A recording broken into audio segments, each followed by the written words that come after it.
Okay, great. Okay. Let's start. Good evening, good afternoon, good morning. Thank you all for joining us for this Iraq Initiative webinar under the title Iraq's 2025 Elections, What Comes Next?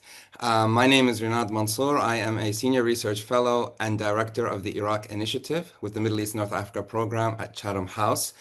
And we really are delighted to have gathered really the top speakers from different parts of the sort of Iraqi spectrum, political spectrum, and the analytical spectrum to discuss the issue today. Just a reminder that this discussion will be held on the record and it's being recorded. The discussion is going to be held in both English and Arabic.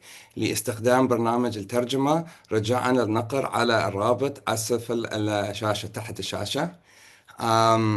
The webinar is part of the Iraq Initiative at Chatham House, and please do use the Twitter handle ch_minap to tweet. Please field your questions through the Q&A box that's at the bottom of your Zoom feed. And as I said, we're very happy to have with us really those who are most involved in what we're here to discuss, Iraq's government formation program and process. Iraqi elections have happened. There are some small surprises here and there. More or less, however, I think it was as many had anticipated in terms of the results. Collectively, the Shia coordination framework and its different leaders have come up with the most amount of seats collectively. The KDP, as a party, received 1 million votes, and with the PUK has the two dominant Kurdish parties still from Kurdistan with more or less the same seats.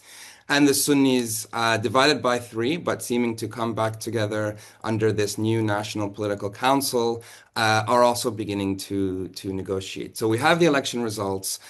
We have the turnout, which was slightly higher than I think some expected, and we can discuss that as well. But what we want to discuss today is what comes next. Last time, government formation took just about 1 year. The big question is how long it will take, what will the negotiations look like? Are we to expect the same or will it be shorter? We know that once the Federal Supreme Court ratifies the results, the parliament must convene, first to elect a speaker, then a president, then a prime minister, followed by the cabinet and the confirmation of that prime minister. This tends to be a long, drawn-out process of negotiations, and at every step, there are potentials for choke points and potential delays. With us are Dr. Jabir al-Jabari, who is a senior advisor to the Taqaddum Party of former Speaker of Parliament Mohammed al-Halbousi. He was previously a member of the Presidential High Committee for National Reconciliation. Dr. Abbas Radi is the Secretary General of the Shia Coordination Framework and previously was the Secretary General of the State Administration Alliance. He is also the Director of Baghdad International Dialogue Forum. Victoria Taylor is my counterpart, the Director of the Iraq Initiative at the Atlantic Council's Middle East Program. Thank you, Damien. Previously, she was a career senior U.S. Foreign Service officer with the rank of Minister Counselor. She served most recently as the Deputy Assistant Secretary for State for Iraq and Iran. And last but certainly not least, a friend of Chatham House, His Excellency Kak Hoshyar Zebari, is a member of the Kurdistan Democratic Party's Political Bureau. He was previously Iraq's Deputy Prime Minister and Finance Minister, and prior to that, Iraq's Minister of Foreign Affairs. Let me begin with the biggest question around Prime Minister. And if I can begin with Abbas. Recently, I mean, you have been involved in many of the Shia coordination meetings that have happened since the election. We've seen you in the photos in those meeting rooms. And recently, you actually were spotted carrying an orange folder. And social media wondered whose name was in that orange folder. So Abbas, the first question to you, whose name was in that orange folder? And what prime minister, both in terms of name or type, is the Shia coordination framework hoping to go with? Thank you very much. شكرا جزيلا.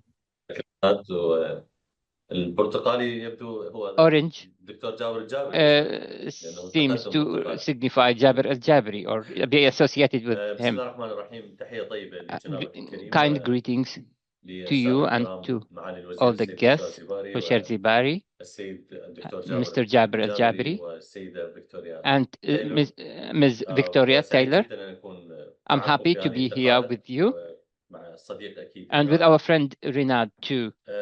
بصراحة To be honest, باعتقادي أن هذه I think المرة that this سوف يتم time حسم الأمور بشكل things أسرع will settle وليس down سريعا. faster than before. سوف لن يحصل تمدد على المدن الدستورية. We will not exceed the لدينا توقيتات constitutional دستورية إعلان timelines. نتائج طاعون نظر المحكمة So الاتحادية بالطاعون there could be some challenges to the election results. The Constitutional Court will look into these challenges, and then the next steps, the eldest member of the parliament will head the first session.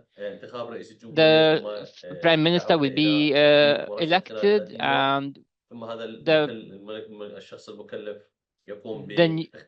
new prime minister will choose the ministers, and then there will be a vote about the formation of the government. This process constitutionally could take up to 4 months. We are confident, and Mr. Hoshyar asserted that this process will take much shorter than that.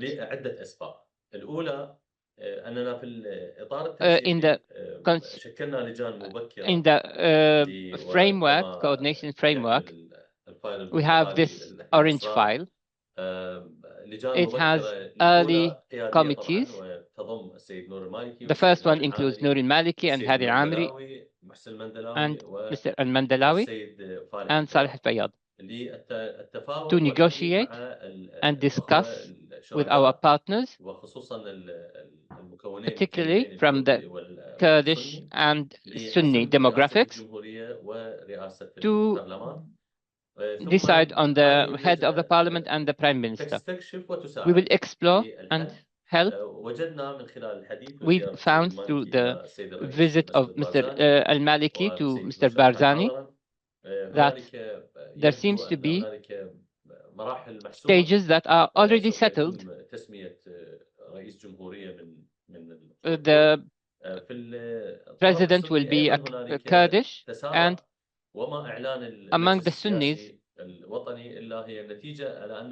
their visions are getting close together. We haven't reached a full agreement yet, but our visions are close, so we can sit at the same table and talk. On the level of the prime minister, we received the second committee, which includes Mr. Al-Hakim and Mr. Hamoudi and Faisal Khazali and Abdul Hussein Al-Musawi,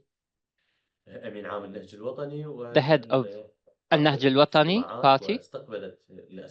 They have discussed the names involved, and I can't, as a member of the committee, I can't declare anything right now. Everything is still confidential. We decided to make things public only in an official meeting of the committee.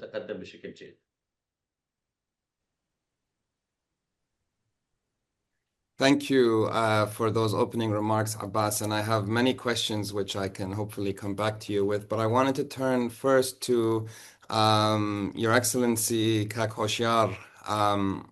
Abbas mentioned it will be quicker this time, government formation. But one of the first potential choke points, or one of the choke points, will be the issue of the presidency. The presidency of the Republic of Iraq is, by an informal agreement, will be given to one of the Kurdish parties. Traditionally, it's been the PUK, but we're seeing now a debate between the KDP and the PUK over this position. It would be great to hear from your thoughts how quick you think the presidency will go and which way it may go.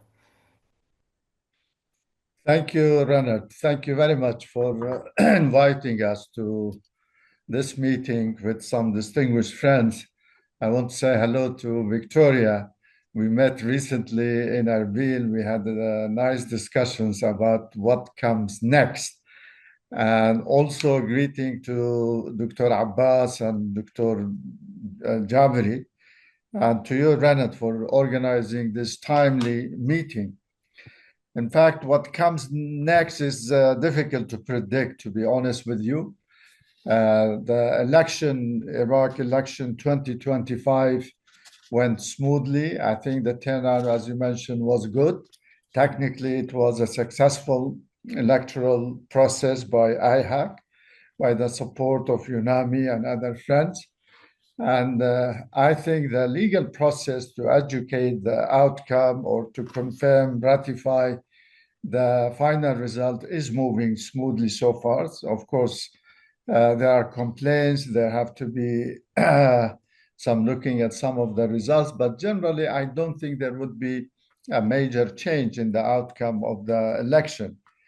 But I hope to share Dr. Abbas' optimism about all this commission and meeting. The political marathon in Iraq have started already, and it would be intensified after the ratification of the results. But the political map after the election doesn't promise to form a government as soon as everybody wants. We are for a government formation as soon as possible. But yes, we see the formation of the National Political Council within the Sunni leaders, which is a welcome thing. We support that. The coordination framework is also coming together, and they have their own conditions for who will be the prime minister, what are the conditions. And also, we in Kurdistan, actually, I can say today we started a move with other Kurdish political parties also to get our house in order. If these three houses can get together, I think it would be easier. But still, there is a long way to go. It's not easy. Definitely, as you mentioned, Renat, the starting point would be the agreement on a president for the Republic, the Speaker of the Parliament, and then for the president to name the prime minister. We've seen that movie before. I witnessed that. So I know there are many twists in that process.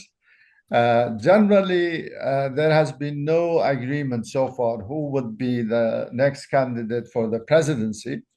But one thing we agree as Kurds, really, that position has to be for a Kurdish candidate as an insurance, as a guarantor for us in the political system. So we are at the thick of these discussions. I wish I could share with you some names, but really we don't have any specific candidate so far. But the whole process, again, Bernard, you followed the Iraqi elections many years. This is a package, really, the presidency, the speakership, the prime minister. Our democracy is a consensual democracy. We have to be patient.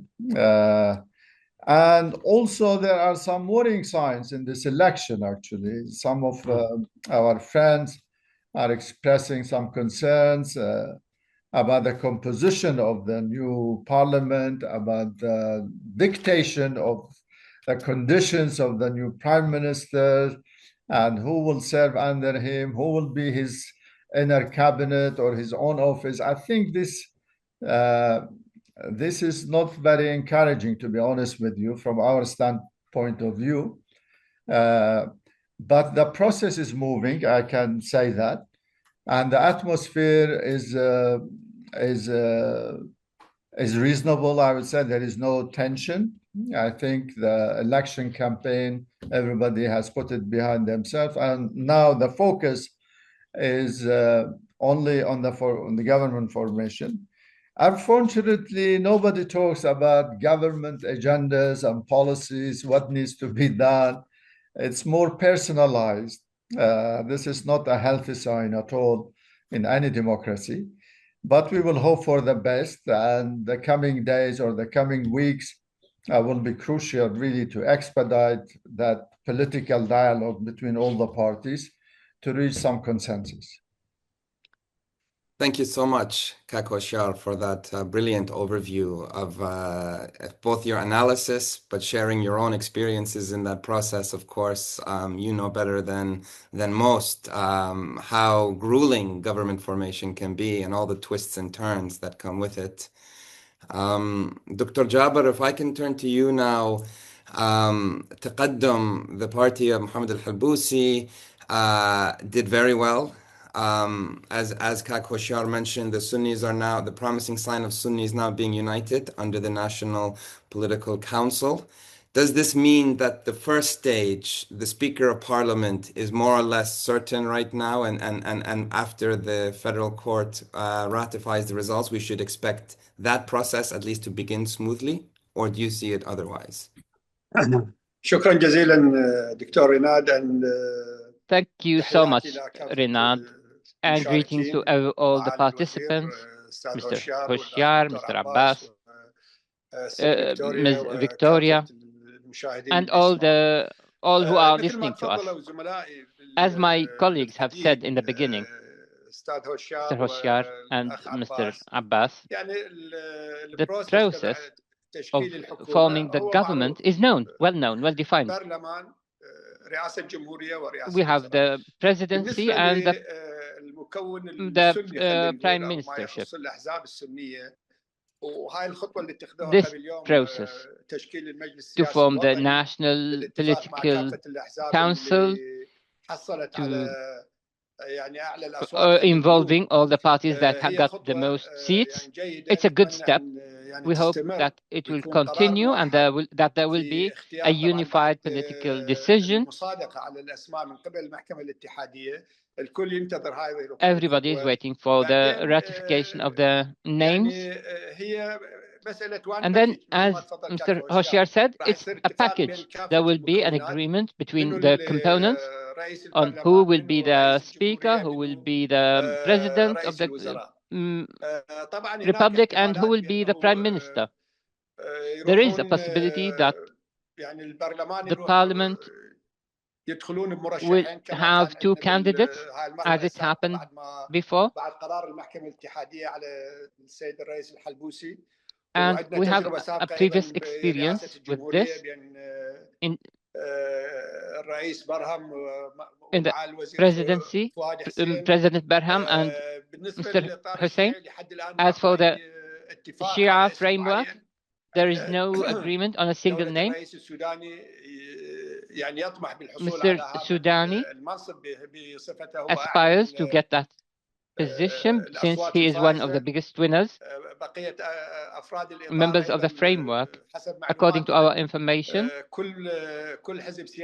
each political party has one candidate that they want to put forward. There are conditions. We don't know about the validity of these conditions. The Prime Minister cannot have a parliamentary bloc. He may not have an ambition to be a candidate in the future to a certain position again. These conditions are not clear, and they are being discussed among political parties. Neither the Shia nor the Sunnis have one clear candidate, and neither do the Kurds. There is high competition on the presidency of the parliament between the Sunnis, the Shia, and the Kurds, and the prime minister. We have seen that more than one person was assigned before, and eventually they agreed on someone. Some ministries, for example, the ministry of Adil Abdul Mahdi did not last more than 1 year. Things are not clear yet, and I think now the conflict is stronger than it was in the previous terms.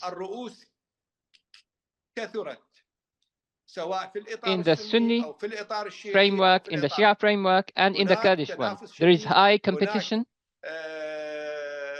There is high ambitions من قبل الكثير من among many الشخصيات candidates, لتبوء هذه المناصب and والكل everybody بالاتفاق. is waiting. أتمنى أنه ما We hope تكون that يعني تأخذ وقت things will not طويل take جدا too long. مسألة For تشكيل example, forming the الحكومة. government. لكن أنا أعتقد I think that الأمر ليس بالأمر this is not السهل easy, وراح تاخذ and يعني that يعني ما راح it أقول will مثل take, ما I الدورة won't say as السابقة much as أخذت it took حوالي last سنة. last أتمنى term, أن in the تكون last أقصر term, من هاي but I think it will المسألة. take long. لأن بالأخص من يمسك زمام الأمور بالأخص رئاسة Those who الوزراء hold هناك the الكثير من strings, التحديات. particularly هناك regarding the prime ministership, فيما يخص الجانب there are many الاقتصادي complications في involving them, الحكومة. forming the government. And ومثل ما تفضل as هوشيار Hoshyar said, يعني ما هو البرنامج؟ what ما هي is the political أولويات program? What الحكومة are the القادمة؟ priorities of the ما هي upcoming government? What النقاط are the most المهمة important التي يجب points? الاتفاق عليها؟ ما هي مدى الثقة ما What's بين the level of الأطراف confidence among the المشاركة في العملية participants in the السياسية؟ political لحد process? الآن هناك انعدام ثقة Up to ما this بين moment, there is a lack of confidence الأطراف among السياسية. نشوف احنا اكو political برنامج سياسي يتم parties. الاتفاق عليه في كل تشكيل There is حكومة، لكن a بعد ما program that's تتشكل agreed الحكومة on whenever يتم a نسيان government is formed, but then البرنامج that السياسي program, اللي تم الاتفاق عليه ونسبة التنفيذ لا the تتجاوز 20 percentage إلى of 30% the من actual هذا implementation البرنامج of إذا that تم program does not exceed 20 تنفيذ to بعض هذه 30%. الأشياء. Thank you, Dr. Jabbar. We have a debate, which is good, I think, to discuss. The debate between Dr. Abbas, who sort of provided a more optimistic scenario in which the government formation will take place quicker this time, but more hesitations from Kak Hoshyar and Dr. Jabbar, who are arguing that the fragmentations within each of these blocks means that there are potential choke points along this grueling process. Victoria, I want to turn over to you now. You've just come back from a trip around Iraq. It would be great to hear your analysis on how you think government formation is shaping up, and also, if you don't mind, what role the U.S. Is playing, should be playing, will be playing in this process. Yeah, thanks, Renad, for having me here today, and thanks to my fellow panelists. Good morning, good afternoon. So I was just in Baghdad, Erbil, and Dohuk, and had a good round of meetings with a variety of political leaders, some from the framework, Sunni political leaders, of course, my Kurdish friends as well. I think the striking thing for me, even by November 13th, I heard a real consensus within the Shia political elite around, how they were going to select the next prime minister and what the vision for that prime minister was. The only person who maybe wasn't part of that consensus was Prime Minister Soudani. I heard from everyone else, really broad agreement that there would be no second term, that the coordination framework felt very strongly that a prime minister should not have a second term, that he should not have his own political party and would need to essentially make a pledge and commitment that he would not form a political party. It was very clear that the role of the prime minister in this conception was someone who would be really an implementer of the coordination framework's policies and not a developer of those policies. And so this was really a vision for a general manager prime minister. Now, of course, I think perhaps the coordination framework thought that was who they selected when they selected Prime Minister Soudani originally, but that, of course, that is not what happened in the end. I heard, the Shia leaders were much more optimistic, as I think we heard from Dr. Abbas, that the government formation process could move very quickly.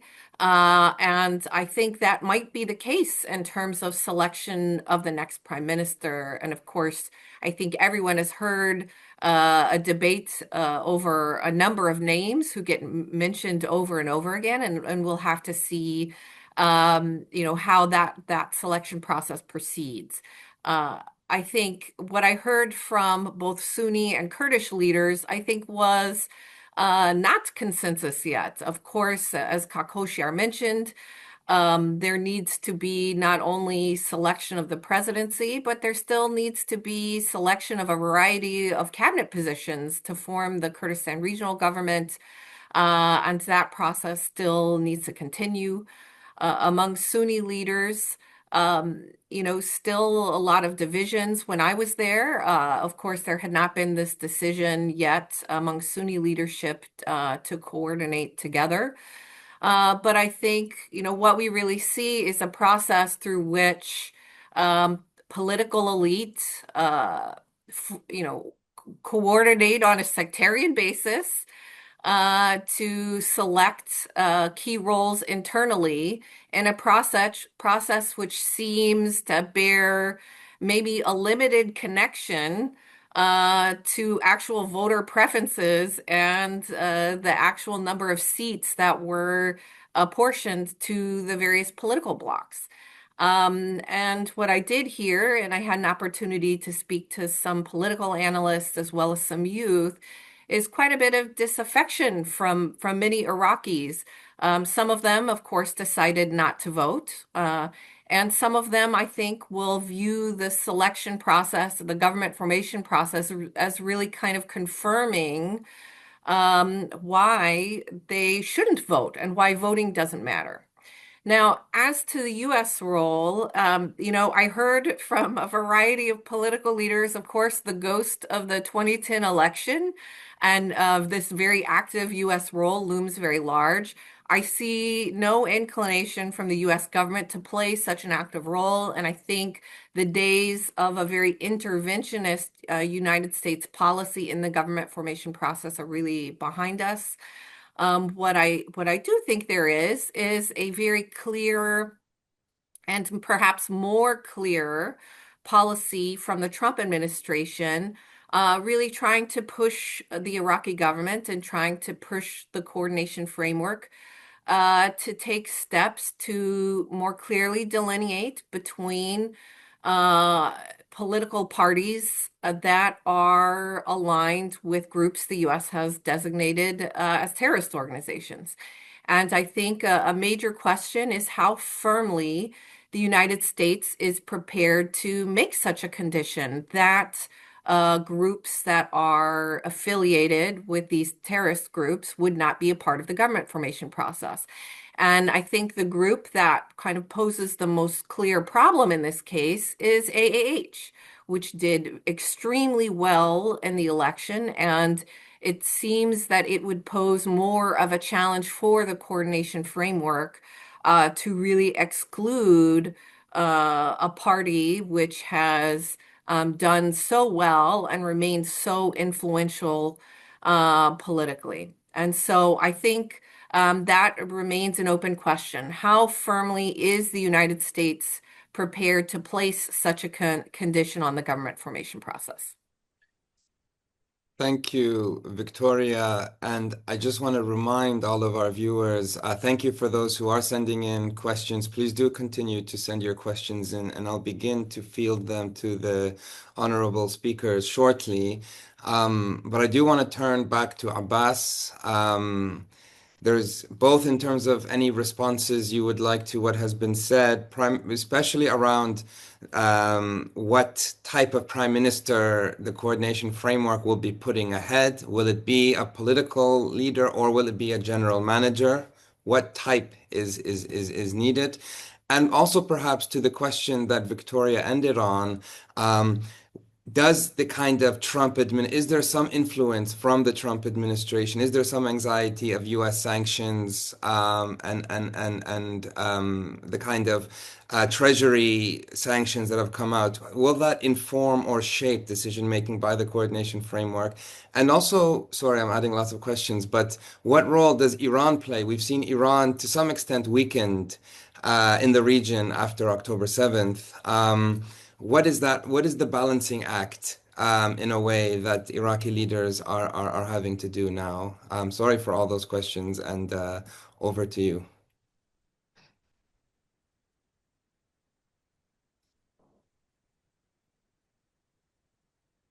شكرا جزيلا رينات، سؤال مهم جدا. شكرا لمداخلات السادة والسيدة الفاضلة فيكتوريا. Thank you very much, Victoria, for your questions. وبصراحة خلي أمر مرور سريع على Let me quickly review what you have said. حتى تكون عندنا قالب So we would have a framework to talk about. أولا First, الإطار وضع معايير عديدة the coordination framework has set a criteria. I will cancel the translation. The coordination framework has put a criteria with regard to the coming prime minister. The first is that it's not only there were no leaks to the press. Everything is in the orange file, as you are well aware. We are not talking about him not having a party, no. It is very important that the next prime minister should not utilize the resources of the government in the elections, whether he has a party or not. So the main thing is that he should not use the resources of the state in the elections. Secondly, we did not allow everyone to nominate. We did not allow everyone to nominate prime minister. There are important names. We have say that there are heavy personalities, whether they are former prime ministers or foreign ministers or people who have political weight. The other issue is that we also nominate people who think are useful. We approached people and we told them that we want to list their names as nominees. So therefore, the names are limited. It's not a large number of names. I remember that in the previous government, I remember that at the start of a Sudanese prime minister, I was also a member of the committee to recommend the names. Now, then we had 11 names. Now we only have 9 names. And these 9 names will be shortlisted in the next few days. So maybe by Monday we'll have a short list. So therefore, we have an equation that decides the name. It's not a matter of nominating someone or not. So I hope that this will happen in the Kurdish and Sunni parties as well. Also, now we have an equation. An observer of the Iraqi politics will notice that today we have new Shia generation, NSG. This new generation we have started a new organization for the NSG. This is a pressure group. This organization is called Ghadan, tomorrow. So we are working with political activists, whether they are members of parties or not. So this organization has worked on many fields. First, we started to draw an Iraqi equation, an Iraqi formula. So we are trying to avoid all the things that, all the anchors that are weighing us. You are well aware of this, Rinat. هيكلها on the record دكتور. Everything is on the record. Everything is on the record. Everything is on the record. Nothing is off the record. So these anchors we are talking about, which weigh down the political scene in Iraq. Also, there is also the region and the international arena as well. So basically, we have to put into consideration our Iraqi interests, and of course, we have to observe international interests, be it Iranian, Saudi, or American. The other thing is that we have formed a committee. We have written a risk report. And in this risk report, we have listed all the risks that may face Iraq in 2026, and maybe it will continue with the next prime minister's government. One of the risks and the challenges, we formulated a program which we have distributed to the nominees for the Prime Minister's position. And we also nominated a number of names, a number of figures as helpers of the next Prime Minister. So basically, the SNG has prepared everything for the Prime Minister, and he will only be obliged by the formula. Also, the coordination framework, this is to answer Victoria's words. We have set criteria. First, for the first thing is that the next Prime Minister must be acceptable to the whole of the nation. Should not be antagonizing of the Sunnis and the Kurds, and also he has to be acceptable to the international committee, because he must be a person that has no international veto against him. So we have to take into consideration the regional environment and the international community as well. We are trying to formulate an Iraqi formula that the Prime Minister must be ready to cooperate with the international community, and he must be accepted internally as well. The final point is this is to comment on what Dr. Jabir said, is with regard to the political program. The political program that was never implemented. The political program or the political agreement, as a Secretary General,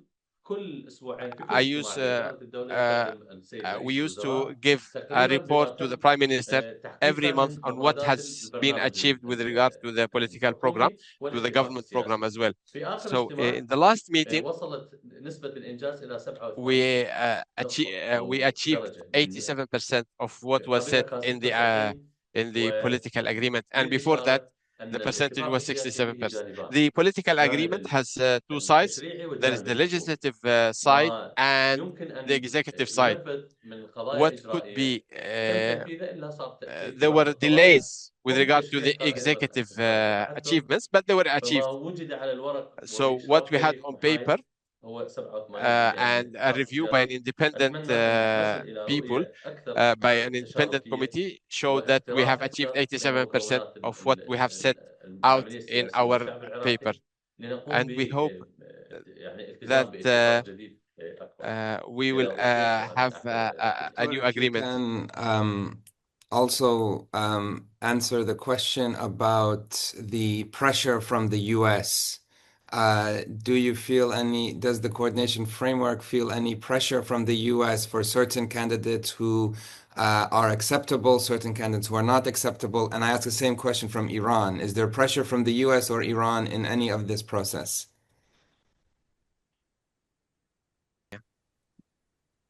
The names that I have in front of me in this orange file, none of the names here were proposed by the US or by the Islamic Republic of Iran.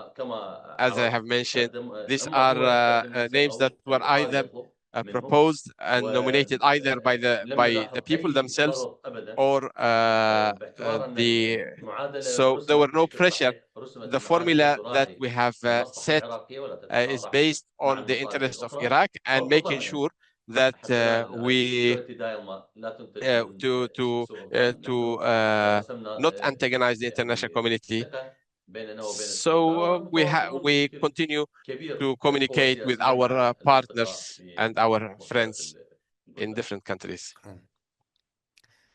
Kak Hoshar, if I can turn back to you, your opening remarks have garnered quite a bit of good questions from the audience for you. Keroch asks, given one of the ongoing issues facing the Kurdistan region is the misuse of fiscal and budgetary policy at the federal level, particularly in the public salary sector. What is the KDP strategy to prevent such fiscal blockages from recurring? Another question from Ali.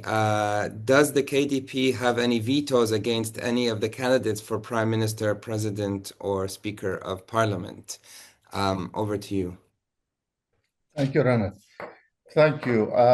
First of all, in fact, the Kurdish side, the Kurdish parties, would love or are working toward forming a unified position or even a delegations to negotiate with the new government or the new candidate.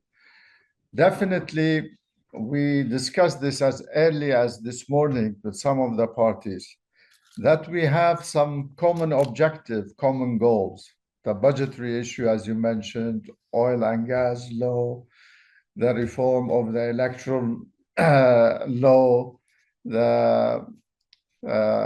a new federal government based on the constitution.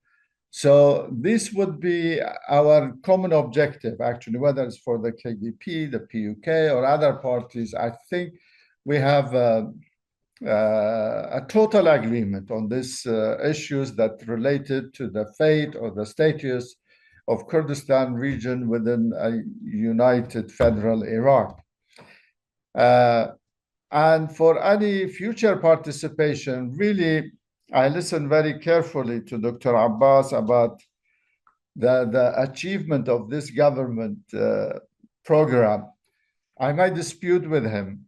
I listened very tentatively that 87% have been implemented, while the facts on the ground, from where we see it, really, that all the key issues and the political agreement that we formed the current government under Sudan's premiership, or Tilaf Idarat al-Dawla, the state coalition formation, really did not achieve many of the goals that both we in Kurdistan and the Sunnis requested in the government program. So maybe if an issue would be tackled by forming a commission or a second commission is an implementation, but on the ground, really, we haven't seen. And we have some very vivid examples in Sinjar, in budget, and disputed territories, on the disappeared people or the return of the displaced people. You see, all this highlight for us, for the future, and I think this is a common position, really will not enter into any government formation without enforceable commitment by the government or by the legislative body, you see, to meet our request from this government to feel truly partner in this. So that is the position. We are working to help our brothers, both the coordination framework and the Sunni Political Council, that we also get together or get our house in order. This would be much easier than dealing with fragmented groups, let's say. We have, as our colleague mentioned, we have some timeline or constitutional line to form the government, and March is the target for everybody to reach that goal. We will do our best, but really, let's not raise your hopes. I don't think it's easy. It's far more complicated. And I think we will face many surprises. Remember, we are also live in a region that it shows some increased regional escalation, and Iraq is part of that. The US is sending a senior level delegations to Iraq soon and to Kurdistan. Definitely, they would not like to be directly involved in government formation. This is purely an Iraqi issue or a national issue, but their opinion matters to all. And also, let's not forget the Islamic Republic or Iran also have a say. Let's not forget that Najaf or the Sayyid Sistani's house also have a say, apart from the different other political actors. So that's why I think this process, I hope it will not be for too long or drawn out, but let's hope to get a good government in place, acceptable, a workable agenda, and for Iraq to move through these difficulties. One of the major issues will face any new government is the economic and financial issue the government is facing. It's a disastrous situation. If any of the experts will reveal the data or the facts about the health of Iraqi economy, it's really, it will be a monumental challenge for any new government. Thank you so much, Kak Bashar, for your insights. Dr. Jaber, turning to you, I'll ask a few questions from the audience. One from Chris Booswell-Field. With the development of the NPC, the National Political Council, and the power of the Shia Coordination Framework, and the loss of many independent MPs, do you fear a greater issue of sectarian politics dominating the next parliament? And there's another question from Clarice Petit, who asks, prompted by Victoria's points, but where does this level of public disengagement lead around the turnout? If it doesn't look like votes actually influence politics, there is naturally public apathy, then what? بالنسبة للسؤال As for الأول the first بأنه question, which is يعني شوف هي يعني unfortunately the sectarian issue هو موجود بالعراق. Unfortunately, the sectarian issue is here in Iraq. Sadly, the governments are since 2003 until today are based on sectarian lines. Since Paul Bremer, governments have been formed on sectarian basis, whether we accept or we don't accept it. Our experience in 2010, we can say maybe there was a national framework. It was a mix of Sunnis, Shias, Turkoman, and the whole spectrum of the Iraqi people were participated. But it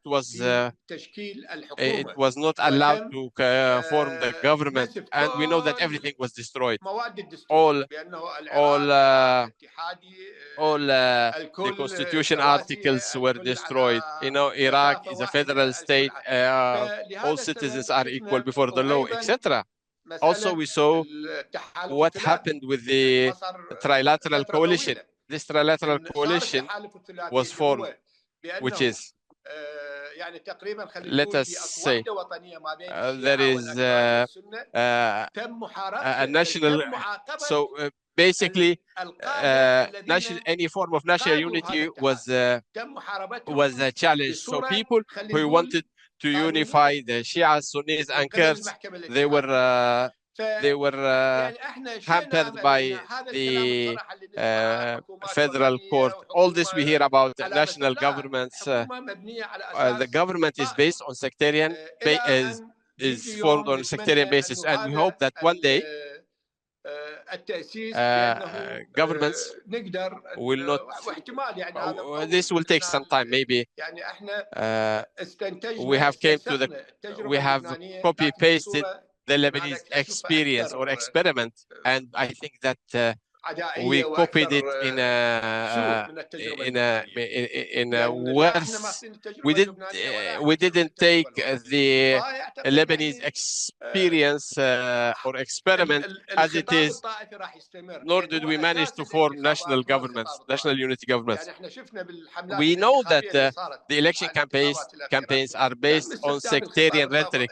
We saw that sectarian rhetoric was used directly and indirectly, and people were gathered on sectarian basis, on ethnic basis, on religious basis. So therefore, we saw all of this, and we can see that in some areas they achieved some results, and in other areas they didn't. So therefore, we saw that in these elections,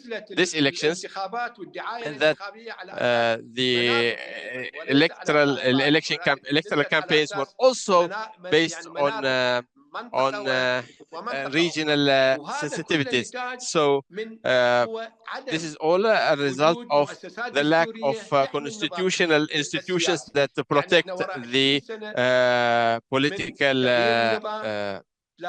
system. So after 30 years of changing the regime, we still don't have a state that is based on institutions. Until today, we see that there is no respect for the constitutions, agreements, and the simple citizen is not given his basic rights. So, for example, my brother and my dear friend, Mr. Abbasi, said that we have achieved 87% of the government program. I don't criticize the government. I'm not saying the government has shortcomings. When I say there is no implementation of this political program, I say that everyone is participatory to this failure, because our political we know that in the government there are Shias, there are Sunnis, there are Kurds, there are Christians, there are Turkmens. So the non-implementation of the program is the responsibility of everyone. You say that 87% of the program has been implemented. There are basic agreements that were never implemented. For example, the gas and oil law, also the relationship between Kurdistan and the federal government, and also there is the issue of salaries. So if I'm an employee or an official in a department, in a governmental department, if there is disagreement between two parties, I'm not giving my salary because there is a political disagreement between two parties that are part of the government. What is my fault? What is the fault of my children? Because I'm not receiving my salary and this is my only source of income. This is one of the issues. Also, the political balance in public bodies. Every government says that there will be a political balance, especially in the security sector. As for services, until today, citizens don't have access to electricity, which is the most basic thing. When you say that you have implemented 87% of the program when we don't have electricity, and this is we have an electricity an issue with regard to electricity since 2003. There are many issues that we have to be frank about it, and we have to discuss it frankly amongst us before we say it in front of the people. Until today, we have governments, but we don't have a true state that has institutions. And I am part of this political system since 2003. Let me be honest, we are suffering from this issue. We are suffering from many misconceptions. We hope that in the coming government will be better than the previous governments. This is my point. Thank you. Thank you for this response. Very clearly, I think we're having a constructive debate here on what is expected, what is the program of the government, how much can be achieved, and what the next government needs to be focusing on. Some of these issues of salaries, oil and gas laws being laid out by speakers. Victoria, there are several questions for you. I'll just read out a few for you to offer your insights. From Ahmed Al-Yasari: how do you assess the role and impact of Mark Savaya, the new U.S. envoy to Iraq, and what forms of coordination exist between his team, the U.S. Embassy in Baghdad, and the State Department in Washington to ensure the success of his mission? And if I can sort of ask you a question from Tanya Ahmed, based somewhat on the conversation that we've already been having, because it would be great to get your insights on that. Tanya's question is, given the fragmented outcome of the elections, what impact do you expect the next federal government's formation to have on these unresolved issues with the Kurdistan region, such as the budget, oil exports, and revenue sharing? And are we likely to see more cooperation or renewed confrontation? Yeah, so first to Mark Savaya, I think we don't know yet. I think that this is very early in his tenure. And of course, the whole idea of appointing special envoys is really to give great latitude to the person in that position to really make decisions about what they want to focus on. And, I think we've seen the Trump administration, really does prefer this special envoy model, kind of bypassing, the traditional governmental institutions. And so it will really be up to Mark Savaya to define, how he chooses to pursue this role, what issues he wants to focus on. But I think it also is up to him to decide how closely he's going to coordinate with those traditional institutions. I think we have examples from, the positions of Tom Barrack and Steve Witkoff, where the coordination is really directly with the president and much less so through the State Department and the traditional diplomatic institutions. So I think, still to be determined how that moves forward.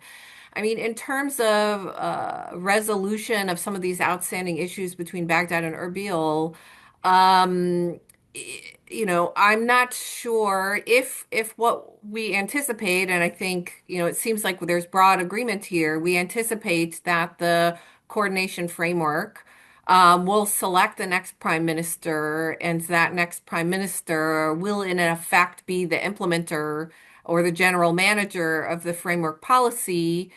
I'm not sure that I see much of a difference in the approach between Baghdad-Erbil relations or a renewed focus on that. I think, of course, I'm an American, so in my meetings, I heard a lot more focus on the relationship with the United States. And what I did hear from the framework was really a message trying to reassure of that there would be continuity in policy and continuity not only in domestic policy but in foreign policy. And that in terms of relationship with the United States, the framework would continue to focus on maintaining a strong partnership with the United States. So I did not really sense a change in policy that was about to take shape in terms of approach to Erbil-Baghdad relations. Thank you, Victoria. Turning over to Dr. Abbas, there are several questions being fielded towards you. One from Asa Bruce Burgess, who asks, Prime Minister Soudani has mostly insulated Iraq from regional conflict. How far do you think alternative prime minister candidates will succeed in, one, mitigating external interference in Iraq, and two, reducing the scope of PMU, that's the Hajj al-Sha'bi forces, to engage against U.S.-Israel in the case of renewed regional conflict? Then I have some questions from Ali Sarai. You spoke about a leadership committee responsible for selecting candidates for the position of prime minister. What are the main criteria used to choose the nominee? Is there a specific agenda related to security and the economy? I would like to point specifically to the issue of disarming militias. Do these files influence who are the preferred candidate for the Shia political forces? And finally, a question from James Cunliffe. Not naming prime minister names, but is there likely to be a candidate from the security ministries or the intelligence agencies in your orange folder, Dr. Abbas?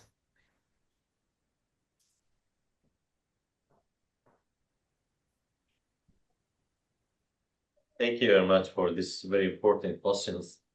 The first one is التوازن المنتج. ما منع العراق من الانزلاق وما حفظ العراق من الانزلاق في حرب 12 يوم هو سياسة.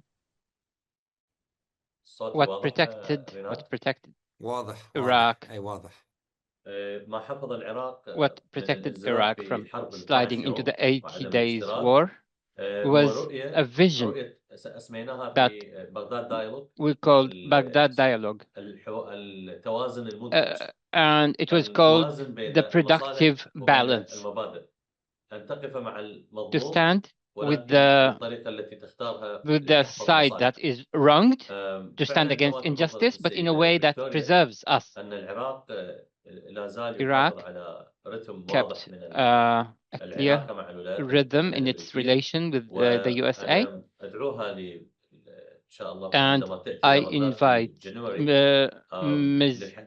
Taylor to, when she comes to Iraq next time, to a discussion. We have an NSD paper about the future of Iraq, the future of the Iraqi state. And this paper is the result of several discussions among the Iraqi political elite.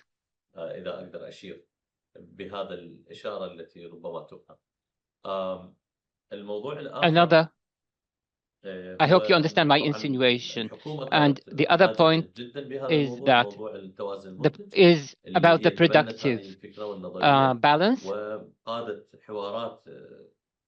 There were some discussions that I would describe as complex with the military factions, the armed factions, trying to balance between the duty of Iraq to stand with the Palestinians and at the same time the desire to avoid conflict. Another question that was sent by one of our audience was that the PMU or PMF does not share with the USA or Israel anything. It's a military formation, an Iraqi military formation, and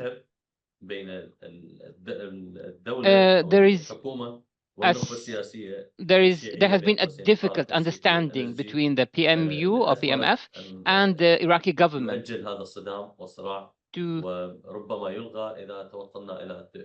and this agreement may be cancelled if we reach better, more productive agreements with the USA.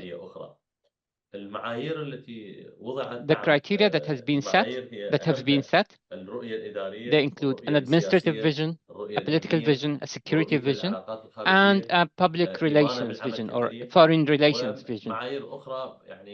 There are other criteria that we can't disclose here, but yes, there have been strict criteria because we explained that according to the risk assessment there are geopolitical challenges, environmental challenges, and other types of challenges, including the water issue and the economic issue. So we will take into consideration the presence or the lack of a vision in this regard. And the question if there is a candidate from the intelligence or security forces or services. I think the person who asked this question wants me to disclose something that I shouldn't. شكرا دكتور. Over to you, Your Excellency Kak Hoshar. There's a question from the Karwan Tahir, the KRG representative to the UK. What guarantees would constitute a solid and trusted will to resolve the fiscal and budgetary dispute between the federal government and the regional government, while everything has been previously tested already? And a question from Yasar al-Maliki. How do the Kurds and the KDP feel about the coordination framework's preference for a weak prime minister? Would that actually expedite Kurdish efforts to resolve long-standing issues? Or does it complicate KRG, government of Iraq dynamics going forward? Thank you, Renard. Really, this has been very interesting. And hello to Karwan Tahir. I forgot to answer a question previously you asked me, Renard, about do we have any red lines on any of the nominees for Speaker of Parliament or other. Really, our position has been we have no such red lines, and we will deal with whoever their representative will select or choose. Definitely, the coordination framework is the largest block, and they will choose and decide on the next prime minister. Definitely, we fully respect that.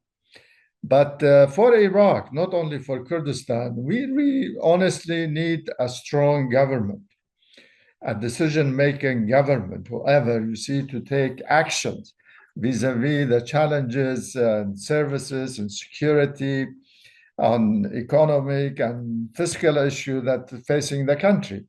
So it's in nobody's interest to have not general director, but a deputy general director to run Iraq in such a volatile area or region. As for the assurances or guarantees, what we have, we tried them before. In politics, really, it's very difficult to have 100% assurances and guarantees. It depends on your engagement, your presence on the negotiating table, on your contribution, and your influence to get your assurances or guarantees. The best guarantees actually we have is Kurdish unity there in Baghdad, and also to work with a workable government who will understand the federal status of the country, to respect the constitution. And I said in my remarks to have some enforced commitment, whether through the government or through the parliament, let's say, to have to implement this. And as for the coordinating framework, actually, we wish that the final decisions will be to support a good candidate, a strong candidate that will have the mandate or the power to implement policies. As for this election, really, although it's Iraqi local election, but really it has regional dimension also. I mean, let's not forget we do not live in an isolated island at all. So the views of neighbors, of international players, are also important to weigh, as Dr. Abbas mentioned. Really, there are some indicator. You have to take them in account. My concerns, worries that although Iraq is committed to follow the strategic framework agreement with the United States, but from what we hear from the media or from the Iranian media, that their supporters have won this election, over 90 seats they have secured, or the next Iraqi government formation should not include representatives who are sanctions under terrorism or by the treasury. I think that's where the conflict may occur, because many of those groups who have won seats will have a share in this government. So how that can be played out, it would depend on the next government or the next formation of the Iraqi leadership in the presidency or the speakership and the government as such. Mm-hmm. Thank you so much for these insightful responses. We have about 5 minutes left, so I wanted to turn finally to you, Dr. Jaber. A final question. Should we expect to see Mr. Mohammed al-Halbousi to retake the position of Speaker of Parliament, or how should we expect moving forward this next step to, how do you see it taking place? يعني تقدم مثل ما تعرف. As you are well aware, تقدم هو حصل على أكثر has الأصوات won the most elections in the Western governorates. We have more than 1 million votes, and I say unfortunately 3 times, the electoral law does not allow us the number of seats that we deserve because of the elections law, St. Lego's law. We deserve more than 35 seats, and also the democratic Kurdish party won more than 1 million votes, and they suffered from the elections law. Regardless, we are happy. We accept this law, and we respect the state institutions. And you, as we're all aware, the National Political Council was formed, and this council will decide who will be the head of the parliament. And definitely, our only nominee is Mr. Mohammed Al Halbousi, because he won the most elections. He got he won the most votes, and also the number of seats. We have the largest number of seats. We are in coalition with some parties. So therefore, our group has the largest number of Sunni parliamentary seats. But at the end of the day, we take into account the nation's interests, the state's interests, and the parliament speaker or the speaker of the house. Thank you. Thank you so much for that. Victoria, there are now some questions for you. Ellen Clark is asking if they will not be directly involved, would the US use economic or security levers to influence which candidate or legislative agenda is chosen? What will be the consequences for PMF integration law, for example, I think the PMF law, for example? And then there's a question from Safwan Amin. To what extent are potential protest movements, youth movements, or Sadrists and their reaction to a new government being considered in the deliberations for government formation? So I'll take Safwan's question first. I heard no one talking about protest movement, youth, independent voices as being part of the deliberations really at all. And when I did meet with a group of youth, I think that, that was when I really heard this message, very clear message of disaffection, as they were really trying to contemplate what the path forward was, given really the collapse of the independents and, the civil society candidates who had run this time. And, I also heard a message of frustration that, the candidates that had won in 2021 had ultimately, been co-opted by the system, and had not been able to really continue to be voices for the youth, for the protest movement. In terms of really the U.S. approach and the PMF, I mean, I think what is happening is, not the U.S. really dictating, candidates and playing this behind the scenes role, but I think what we see is, Shia political leaders really still considering the United States and the relationship with the United States as part of the deliberative process. And so I anticipate there's really an understanding of what some of the U.S. red lines are, and a desire to pick a candidate who would be acceptable both to the United States and to Iran, and someone who would be able to really effectively execute this foreign policy of balancing between these two major forces. I did hear, recognition broader than I've ever heard before that the next prime minister was going to have to really take more decisive steps to deal with the factions. And, I see that as,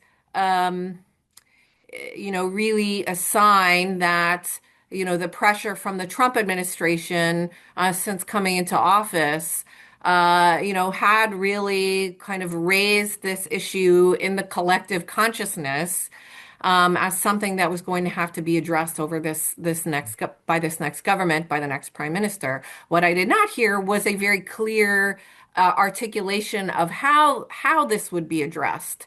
And of course, I think that we do have to distinguish between the popular mobilization forces as a whole, And those factions within the Popular Mobilization Forces, which some have referred to as really the outlaw militias, which the U.S. has designated as terrorist groups. And so, I think I would expect the Trump administration over this coming time period really to place, a great priority on this. I think we've seen, both through the pressure, to pause passage on the Popular Mobilization Forces law, on the use of sanctions, designating more of the groups as foreign terrorist organizations, designating the Mohandas group. The Trump administration is prepared to take some tougher steps right now, really to force the Iraqi government to confront this issue head on. Thank you. And sadly, the time has come to a close. I'm sure we can continue and will probably continue to have these conversations. As we say, it's almost gossip season in Iraq now. Names keep changing on a daily basis of candidates. But I want to thank the speakers, Dr. Jaber, Dr. Abbas, Victoria, Kak Hoshyar, for really taking the time to join us, for offering your really incredible insights. I think we'll wait and see how it goes, how quick or how long it goes. We'll see the negotiations unfold. I think what we've all agreed on is that there will be a continuation in a way of the government that we've seen, barring some kind of crisis moving forward. And hopefully we can, continue our conversations. Thank you for everyone for joining. And, please do keep posted on the Iraq Initiative website. We'll continue these conversations. Thank you so much again to all of you. Thank you. Bye-bye. Bye-bye. Thank you. Thank you very much.